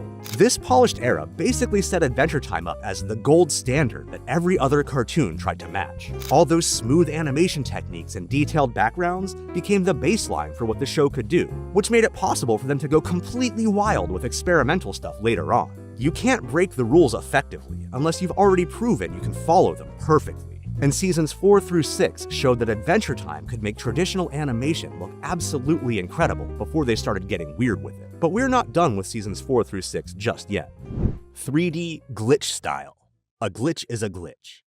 In Season 5, Adventure Time decided to completely lose its mind and made an episode that looked like your computer was having a meltdown. A glitch is a glitch throughout everything the show had established visually, and went full 3D with intentionally corrupted graphics that made Finn and Jake look like cursed video game characters from a fever dream. By 2013, Adventure Time had built up enough goodwill and creative freedom that Cartoon Network was basically letting them do whatever they wanted. The show was a massive hit, pulling in huge ratings and critical acclaim, so when the creators pitched making an episode that would look nothing like Adventure Time and everything like a digital nightmare, the network said sure, why not? This was during the height of the show's experimental phase, when they were constantly pushing boundaries and seeing how weird they could get while still technically being a kids' show. The network executives had learned to trust the Adventure Time team's creative instincts because every weird experiment they'd tried so far had somehow worked and sparked a lot of attention online. The concept for a glitch is a glitch was born out of the team's fascination with digital corruption and glitch art, which was becoming popular in online art communities around this time. The whole episode was designed around the concept of a computer virus literally infecting the land of Ooo, so they brought in guest animator David O'Reilly, a glitch art legend, who designed the episode to feel like the virus was infecting your actual TV. They brought in 3D animators who specialized in creating deliberately broken-looking digital art, and tasked them with making Adventure Time characters that looked like they were malfunctioning. The goal was to create something that felt genuinely disturbing and wrong, like the show itself was being attacked by malicious code. The production process was completely different from anything Adventure Time had done before. Instead of the usual hand-drawn animation, everything was created using 3D modeling software that was then deliberately corrupted and broken. The animators would create normal-looking 3D models of Finn, Jake, and other characters, then use various digital techniques to make them look glitched and disoriented. They developed new methods for making polygons stretch and break in unnatural ways, made the textures flicker and glitch on purpose, like your screen was breaking. Even the lighting would randomly freak out. The character designs were intentionally disturbing and uncanny. Finn's usually simple and appealing design became this angular, geometric nightmare, where his face would randomly distort and his expressions looked genuinely creepy. Jake's stretching powers, which normally look smooth and fluid, became these jagged, polygon-based transformations that moved like broken geometry rather than organic shapes. Even simple background elements were designed to look like they were completely on the verge of digital collapse, with textures that would flicker between normal and completely corrupted static. When A Glitch is a Glitch actually aired, it was like nothing anyone had ever seen on Cartoon Network or really anywhere on television. Characters moved in jerky, unnatural ways that made them look like malfunctioning robots or broken video game assets. Finn's usually smooth expressions were replaced with disturbing 3D faces that would randomly pixelate and break apart mid-sentence. Jake's body would stretch and morph in ways that looked more like digital errors than intentional animation. The whole episode felt like it was constantly on the verge of crashing, with visual effects that made it seem like the show itself was infected by the virus from the story. It was genuinely unsettling to watch, even for adults who were used to Adventure Time's weird content. The audio design added another layer of digital horror to the experience. Sound effects would randomly cut out or become distorted. Voices would sometimes glitch and stutter, and the background music included these electronic sounds that made it feel like your TV or computer was malfunctioning. The whole sensory experience was designed to make viewers feel like they were watching something that was breaking in real time, creating this sense of unease that went beyond just the visual weirdness. Fans had absolutely no idea what to make of this episode when it first aired. Some people loved how bold and experimental it was, praising the show for taking such a huge creative risk and creating something genuinely unique in television animation. Others thought it was unwatchable and complained that it didn't look like Adventure Time at all, arguing that the experiment went too far and lost what made the show appealing in the first place. Kids who tuned in expecting their usual colorful cartoon got this weird digital horror show instead. And parents were probably wondering if their cable was broken or if they were watching the right channel. The episode became instantly notorious online, with people sharing screenshots and video clips just to prove how bizarre it looked to their friends. Animation forums were filled with debates about whether it was brilliant experimental art or just an unwatchable mess. The episode generated way more online discussion than most Adventure Time episodes, with people either defending it as groundbreaking or attacking it as pretentious. It was either brilliant or terrible, depending on who you asked, but everyone agreed it was unlike anything they'd ever seen on television. A Glitch is a Glitch basically opened the floodgates for Adventure Time to experiment with completely different animation styles without worrying about maintaining visual consistency. It proved that the show could literally look like anything and still be Adventure Time, as long as the characters and story were there. This episode paved the way for all the other experimental episodes that followed. The live-action stuff, the guest animator episodes, and other visual experiments that pushed the boundaries of what television animation could be. It showed that Adventure Time was willing to completely break its own rules, and proved that audiences were hungry for genuinely experimental content, even if it was something uncomfortable to watch. Before we continue, like the video. And now let's get back to the channel. Live action, mixed media. Water park prank. If you thought the Glitch episode was weird, Adventure Time decided to go even further and made an episode with actual real people and practical effects that looks like it was filmed in someone's backyard. In one of Adventure Time's weirdest moments, the show went full live action in a surreal short called Water Park Prank. Not a full episode, but a behind-the-scenes bonus clip that looked like it was filmed in someone's backyard. After A Glitch is a Glitch proved that Adventure Time could get away with basically anything, the creators were feeling pretty confident about pushing boundaries even further. By season 6, the show was at its peak popularity, and Cartoon Network was giving them tons of creative freedom. So when someone suggested making a live-action episode, nobody said no. This was during Adventure Time's most experimental period, when they were constantly trying new things and seeing how far they could stretch the concept of what the show could be. The network was basically letting them do whatever they wanted, because the show was such a massive success and critical darling that executives figured any experiment they tried would probably work out somehow. The whole concept was completely insane when you think about it. Here's this animated show that had spent years perfecting its visual style, and suddenly they wanted to throw all of that out the window and make something that looked like a student film project. But that's exactly what made it so interesting. Instead of trying to make live action look like the cartoon, they leaned into how weird and surreal the whole concept was. The episode was designed to feel deliberately cheap and handmade, like someone had decided to recreate their favorite cartoon using whatever materials they could find in their garage. The production process was like anything the Adventure Time team had ever attempted. The production team had to figure out how to make Adventure Time characters work in the real world, which meant building actual costumes and props for everything. They created physical versions of Finn's hat, Jake's stretchy body, and all the other weird Adventure Time stuff, using practical effects instead of animation. Jake was probably the biggest challenge, since his whole thing is stretching into impossible shapes. So they had to figure out how to make a live-action version that could do at least some of that weird morphing stuff using puppetry and practical effects. The costume design was deliberately absurd and lo-fi. Instead of trying to make realistic versions of the characters, they went for this handmade aesthetic where everything looked like it was created by enthusiastic fans rather than professional costume designers. Finn's iconic hat was just a simple white beanie, and the other characters were people in obviously fake costumes that somehow made the whole thing even more charming. The sets were equally basic, with cardboard backgrounds and props that looked like they were made for a school play rather than a television show. The filming process involved treating everything like an actual movie production, with real cameras, lighting equipment, and all the technical aspects of live-action filmmaking. But instead of polished Hollywood production values, everything was designed to look deliberately amateur and DIY. The whole thing was filmed like an actual movie with real cameras, real lighting, and real sets. But everything was designed to look like the cartoon come to life in the most ridiculous way possible. The lighting was intentionally flat and basic. The camera work was simple and straightforward, and the whole aesthetic screamed people having fun making something weird rather than professional television production. When Water Park Prank actually aired, it was like watching a fan-made Adventure Time movie that someone shot in their garage over a weekend.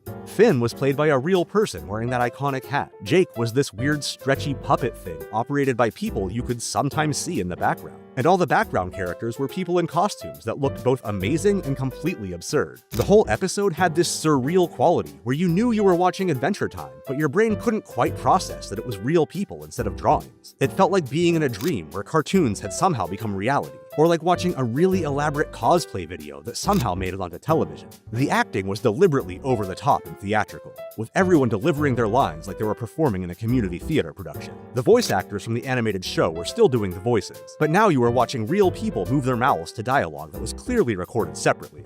The disconnect between the voices and the live-action performances created this additional layer of surrealism that made the whole thing feel even more dreamlike and bizarre. Viewers were completely divided on whether this episode was genius or just plain weird. Some fans loved how creative and bold it was, while others thought it was too strange and didn't feel like Adventure Time at all. Kids who tuned in expecting their normal cartoon got this bizarre live-action experiment instead, and it was either the coolest thing they'd ever seen or completely confusing. The episode became another one of those legendary Adventure Time moments that people either loved or hated, but everyone talked about. Animation fans were fascinated by how the show kept finding new ways to reinvent itself, while some traditional viewers felt like the experiments were going too far from what made Adventure Time special in the first place. Water Park Prank proved that Adventure Time could literally be anything: animation, 3D, live action, or whatever else the creators wanted to try. It showed that the show's identity wasn't tied to how it looked, but to the characters and the weird stories they told. After this episode, it became clear that Adventure Time had no rules and no limits when it came to visual experimentation. It opened the door for even more experimental episodes, and established the show as something completely unique in television animation that was willing to try absolutely anything, no matter how weird or unconventional it might seem. Masaki Yuasa guest style. Food chain. In Season 6, Adventure Time brought in legendary Japanese animator Masaki Yuasa and let him take complete creative control of an entire episode. Food Chain looked like someone had melted Adventure Time characters and reformed them into flowing, liquid art that moved like nothing you'd ever seen on Cartoon Network. At this point, Adventure Time had already gone completely wild with 3D episodes and live action stuff, so bringing in famous guest animators was just the next crazy thing to try. Masaki Yuasa was this big deal in animation who made movies where everything looked like it was constantly melting and reshaping itself in the most beautiful way possible. The guy had directed Mind Game and The Tatami Galaxy, which were basically legendary in animation circles for their incredible fluidity and artistic vision. The Adventure Time team were huge fans of his work and basically gave him complete freedom to do anything he wanted with Finn and Jake. The collaboration process was unlike anything Adventure Time had done before. Instead of giving Yuasa a script and asking him to animate it, they basically told him to create whatever story he wanted using Adventure Time characters. Yuasa came up with this concept about the food chain and how all living things are connected, which gave the perfect excuse to have Finn and Jake constantly transforming into different creatures throughout the episode. The pre-production involved completely redesigning every character in Yuasa's distinctive style, where nothing ever stays static and everything flows like it's alive. Even the backgrounds were reimagined as these organic, breathing environments that would shift and change throughout the episode. Yuasa and his animation studio, Science Saru, completely reinvented the visual style from the ground up. Instead of the usual clean lines and solid shapes, everything became this flowing, organic mess where Finn and Jake's bodies would ripple and shift with every movement. Nothing stayed the same shape for more than a few seconds, and even simple stuff like walking looked like some kind of liquid dance. Characters would stretch and compress in ways that defied physics, with their bodies flowing like water or clay being constantly reshaped by invisible hands. The guy basically threw out the Adventure Time art style completely and replaced it with pure artistic chaos that somehow still felt true to the characters' personalities. The technical execution was insane to watch. Yuasa had the characters constantly changing. Like, Finn would go from human to bird to plant in one trippy move, and somehow it all felt supernatural. Colors would shift and blend as characters moved, creating this kaleidoscope effect where the entire screen seemed alive and constantly changing. Backgrounds weren't just static environments, they would breathe, pulse, and react to what the characters were doing, creating this sense that the entire world was one living organism. When Food Chain actually aired, it was like watching Adventure Time on some kind of psychedelic trip. Finn and Jake kept transforming into different animals, but even when they weren't changing, their bodies moved like they were made of water or clay. Colors would shift and blend constantly. Backgrounds breathed like they were alive, and every single frame looked like it belonged in an art museum rather than on television. Characters stretched and morphed in ways that made Jake's actual stretching powers look completely normal, creating this dreamlike experience where reality didn't seem to apply and anything could happen visually at any moment. The episode told this story about how all living things are connected through the food chain, but the real story was happening visually as you watched Finn and Jake literally become part of the natural world around them. They'd transform into bacteria, then plants, then various animals, with each transformation flowing seamlessly into the next. The whole thing felt like watching nature itself come alive and tell its own story through these characters that just happened to be Finn and Jake. Animation nerds went absolutely crazy for this episode when it aired. People who had never cared about Adventure Time were suddenly sharing clips online because Yuasa's animation was so incredible to watch. The episode got posted all over social media, with people making GIFs of the most fluid sequences and trying to explain to their friends why it was so amazing to see. Even pro animators were freaking out and pausing every frame just to look at how he pulled it off. Some regular Adventure Time fans were confused by how different it looked, but most people were just stunned by how gorgeous and artistic the whole thing was. Food Chain basically proved that Adventure Time could attract the best animators in the world and let them go completely wild with their artistic vision. It showed that the show was confident enough in in its characters and stories that it could completely change how everything looked and still feel like Adventure Time at its core. This episode made it clear that the show was willing to be a playground for experimental animation, and it probably inspired other guest animators to want to work with the show. It also made everyone realize that TV animation could be just as artistic and beautiful as movie animation, if you were brave enough to try something completely different and trust your audience to appreciate genuine artistry. Cinematic, high-budget style.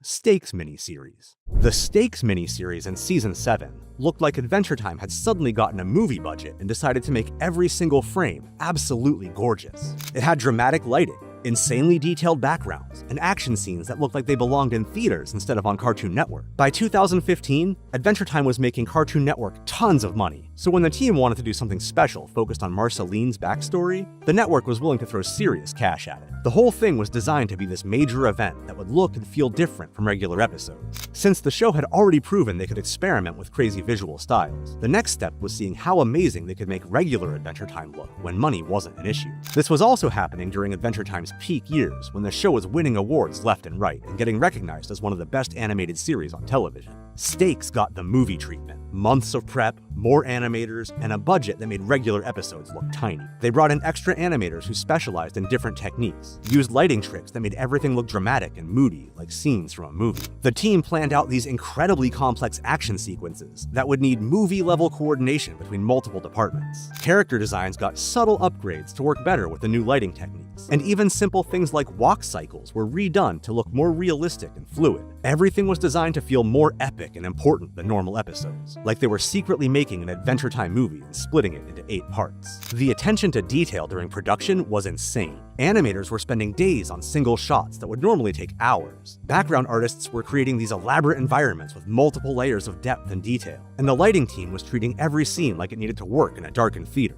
They made Marceline's vampire powers look way scarier, with effects that felt straight out of a horror movie. Even mundane scenes like characters talking got this cinematic treatment with dramatic camera angles and atmospheric lighting that made conversations feel like important story moments. When Stakes actually aired, you could immediately tell this wasn't regular Adventure Time from the very first shot. Every scene had this cinematic lighting with dramatic shadows and atmospheric effects that made even simple conversations feel like major moments in an epic story. The fight scenes were absolutely incredible, with actual weight and impact that made every punch and transformation feel real instead of typical cartoon violence. Characters moved with this fluid, realistic motion that made their emotions way more believable and powerful. Backgrounds were so detailed and beautiful that you'd want to pause and stare at them. They looked like concept art from a major animated movie with layers of detail that revealed new things every time you looked. The action sequences in particular were on a completely different level from anything Adventure Time had done before. Marceline's vampire battles had this dark horror movie aesthetic with dramatic lighting and effects that actually made her seem dangerous and powerful.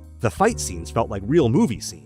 Every hit was timed perfectly, and the camera followed the action like you were right in it. Even quieter character moments got this movie treatment, with subtle facial animations and body language that conveyed emotions in ways the show had never achieved before. People completely lost their minds over how good Stakes looked. Fans were calling it the best Adventure Time had ever been, not just for the story, but specifically for how incredible the animation was. Animation professionals were going frame by frame, posting screenshots online to show how incredible the technical work was, breaking down lighting techniques and character animation that rivaled anything being done in theatrical releases. Even people who don't normally care about cartoons were talking about it because the animation quality was so obviously on a different level from regular TV. Entertainment websites that usually ignore animated shows were writing articles about Stakes, and it basically made everyone realize that Adventure Time could compete with any animated movie when it came to pure visual quality. Stakes basically proved that Adventure Time could look absolutely incredible when they had the time and money to do it right. It set this new standard for what the show could achieve visually, and made later miniseries like Islands and Elements look just as good because fans now expected that level of quality for special events. The techniques developed for Stakes influenced how the regular show looked going forward,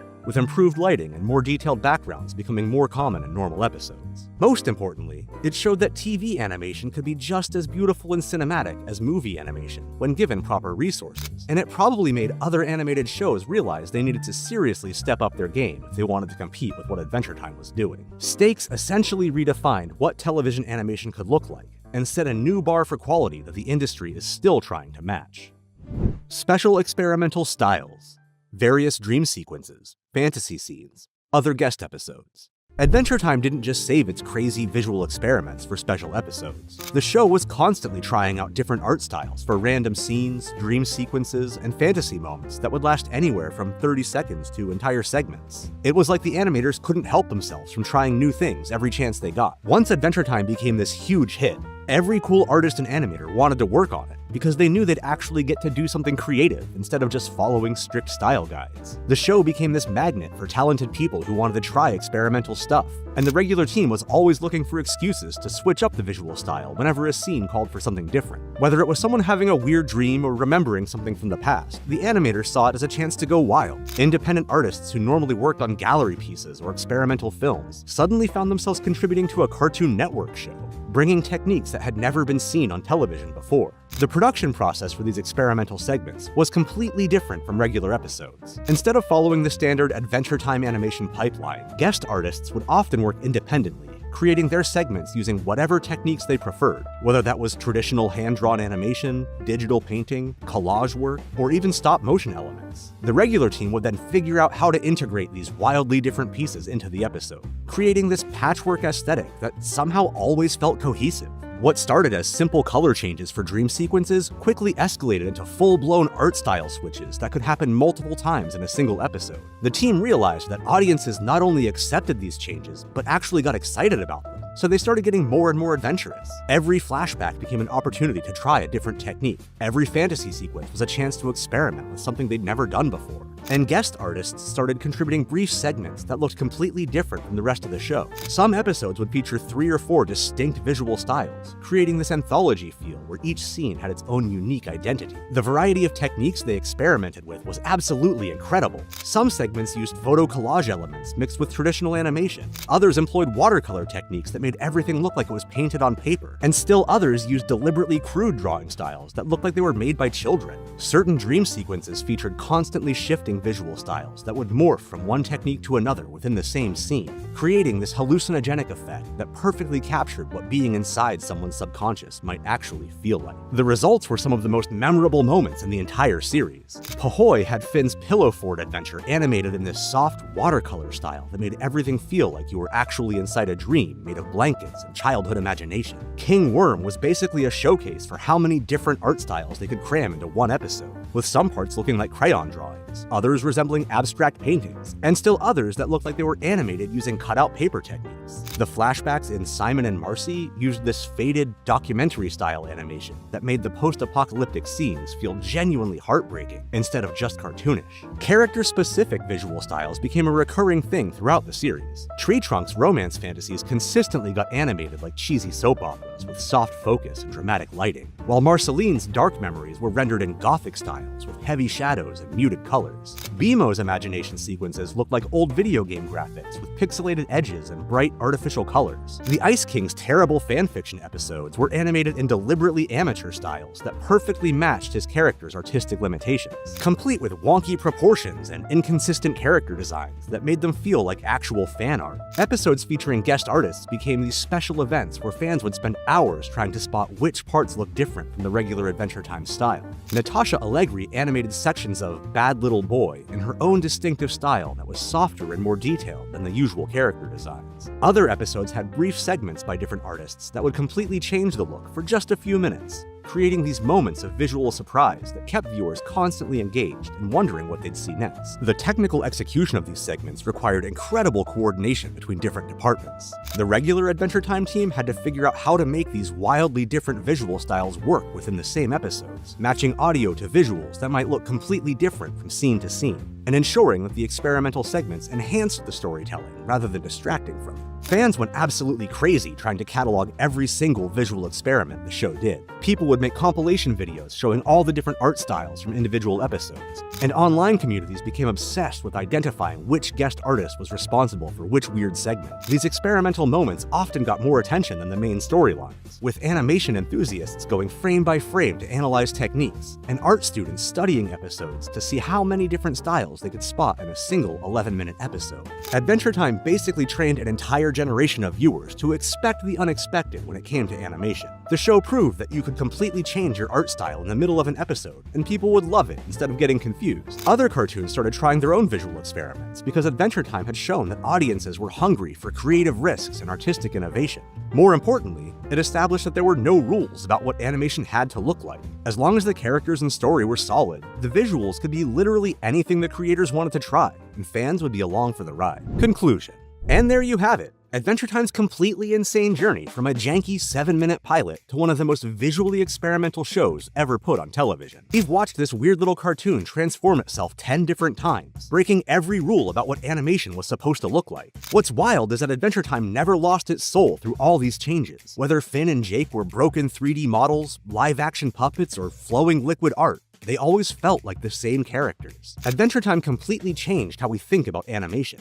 Before this show, cartoons were expected to look the same throughout their entire runs. Adventure Time trained viewers to expect the unexpected. And now, when cartoons experiment with different styles, nobody's surprised because this show taught us animation can be literally anything. You can see Adventure Time's influence everywhere now. Steven Universe, Gravity Falls, and tons of other shows aren't afraid to get weird with their visuals because Adventure Time proved that audiences actually want creative risks instead of boring, safe animation. The show went from looking like it was made in someone's basement to creating some of the most beautiful animation ever put on TV. But that basement spirit never really went away. Even when episodes looked like movies, they still felt like they were made by people who genuinely cared about doing something cool and weird. Adventure Time basically proved that if you care about your art and aren't afraid to try crazy stuff, you'll make something way more memorable than playing it safe. And honestly, most cartoons are still trying to figure out how to be as creative as this show was. If you guys liked our video today, make sure you're subscribed, and I'll see you in the next one.